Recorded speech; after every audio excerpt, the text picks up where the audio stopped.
Kreu i qeverisë Edi Rama dhe kryeparlamentari Ilir Meta kanë zhvilluar një takim me 61 kandidatët e përzgjedhur për të garuar për kryetar-bashkie në zgjedhjet e 21 qershorit. Pas përfundimit të mbledhjes, kryeministri nuk ka dhënë deklaratë për mediat, por përmes një postimi në rrjetet sociale ka shkruar: "Gati për një fitore shembullore të politikës së njerëzve, me njerëzit dhe për njerëzit, ndaj politikës së sherreve dhe shpifjeve, drejtimi i duhur."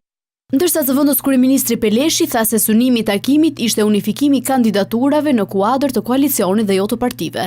Mesazhi i dytë që u dha në mbledhjen e Aleancës për Shqipërinë Europiane sipas Peleshit ishte fryma paqësore që do të ndiqet në fushat larg toneve të ashpra. Ky ishte takimi i parë unifikues i gjithë 61 kandidatëve të koalicionit tonë.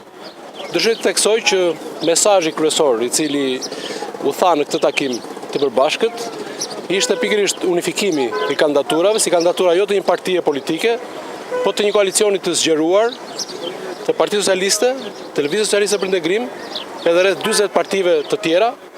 Mesazhi i dytë ishte fakti që koalicioni ju në këtë fushat do të futet me një frymë pozitiviste, me një fushat pozitive larg toneve të ashpra politike, edhe pranë toneve qytetare, duke bërë apel për një transformim urban të bashkive të mëdha tani, të bashkive që kanë dalë nga një reformë administrative territoriale që i fuqizon ato shumë dhe u krijon të gjitha mundësitë që të kenë kapacitete shumë fishuara për të ndërmarrë plane strategjike zhvillimi të rajoneve dhe të lokaliteteve tona.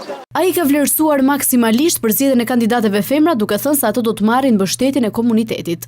Ndërsa deputeti Balla ka cilësuar mbledhjen si takimi i parë mes fituesve. Ai shtoi gjithashtu se koalicioni ka bërë zgjedhjen më të mirë në shërbim të qytetarëve. Ishte një takim i parë ndërmjet deputetëve, ministrave dhe 61 kandidatëve fitues në 61 bashkitë e vendit.